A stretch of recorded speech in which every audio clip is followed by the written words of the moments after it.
What if I told you that just one single week of not getting enough sleep could cause a key fertility hormone to plummet by 15%? I mean, really think about that. That is a massive drop, and it happens way faster than you'd think. It's kind of the ultimate clue to this hidden link between our sleep and our ability to start a family. And that's exactly what we're going to unpack today.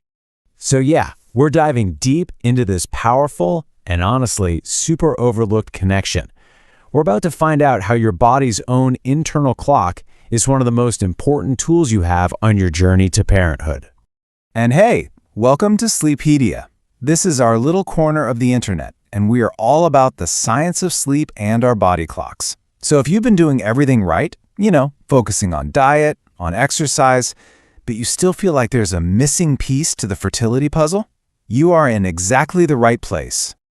Okay, so let's start at the very beginning with your body's hidden clock. We need to get to know the master conductor that is secretly running the whole show when it comes to your reproductive system. So who is this master conductor? Well, it's your circadian rhythm. Tucked away deep in your brain, you've got this tiny but incredibly powerful master clock that sets a 24-hour schedule for pretty much everything your body does. From when you get hungry to, you guessed it, exactly when your reproductive hormones get released. And here's where it gets really cool. When your clock is all lined up, you have a pretty consistent sleep schedule, your hormones are released like a beautiful, perfect symphony. Everything is on time, everything works together. But when that rhythm gets disrupted, it is pure chaos. The schedule is a mess, the whole system gets thrown off balance, and you can end up with a total hormonal storm. Okay, so let's break this down for women first. We're going to look at the huge impact this has on female fertility and why, when it comes to this stuff, timing is literally everything.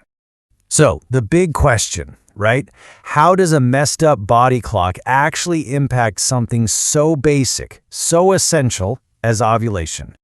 Well, it really comes down to a few major hormonal problems. First off, a wonky clock can actually block that crucial hormone surge that basically gives the green light for ovulation. It's like the starting pistol that has to go off to release an egg. If there's no surge, there's no ovulation. Simple as that. It also messes with melatonin, which is more than just a sleep hormone, by the way. It helps run the whole menstrual cycle. And on top of all that, it can even directly harm the ovaries. And it doesn't even stop there.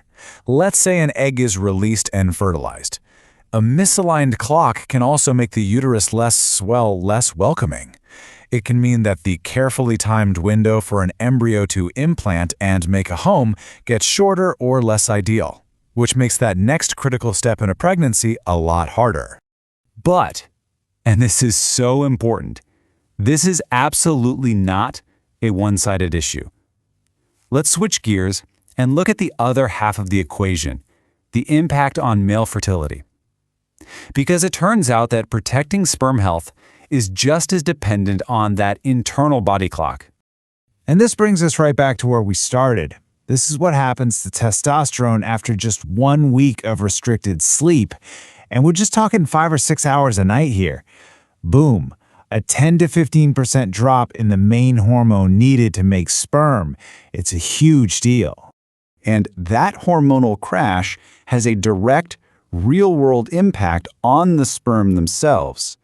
Research connects poor sleep to having a lower sperm count, so just fewer sperm overall.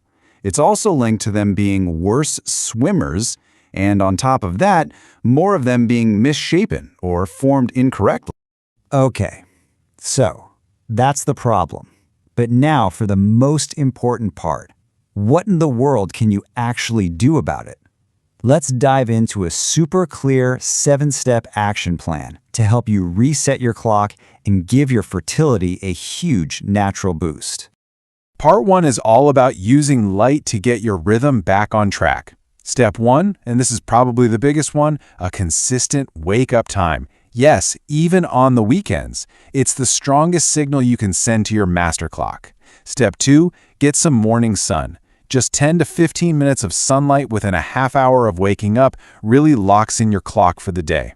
And step 3, Manage your light at night. Dim everything down, and please, please get off those bright screens a couple of hours before bed. Let your body do its thing. Okay, part 2 is all about perfecting your sleep habits. Step 4, turn your bedroom into a sleep cave. We're talking cool, dark, and quiet. Step 5, watch those stimulants. Cut off the caffeine by early afternoon and try to avoid alcohol too close to bedtime. Both can really wreck your sleep quality. Step 6, time your workouts. Try not to do any super intense exercise in the few hours before you want to sleep. And finally, step 7, have a wind-down routine. Give yourself 30 minutes to do something relaxing and something that doesn't involve a screen. So, why does all this matter so much? Well, it's not just about getting pregnant right now. We're just starting to realize that this might actually be about creating a legacy of health, an investment that could help out the next generation. And this is where things get really wild. Now, full disclosure, this is brand new research, mostly in animal studies so far, so we can't jump to conclusions. But the idea is just wow. It suggests that a mom's sleep quality while she's pregnant might actually influence how many eggs her future daughter will have. It just goes to show how deeply important this internal timing is, especially during development. And look, if there is only one thing you take away from our chat today, please let it be this. Your sleep is not some luxury you get to have after a hard day. It is a non-negotiable biological need that is directly beneficial for your reproductive system.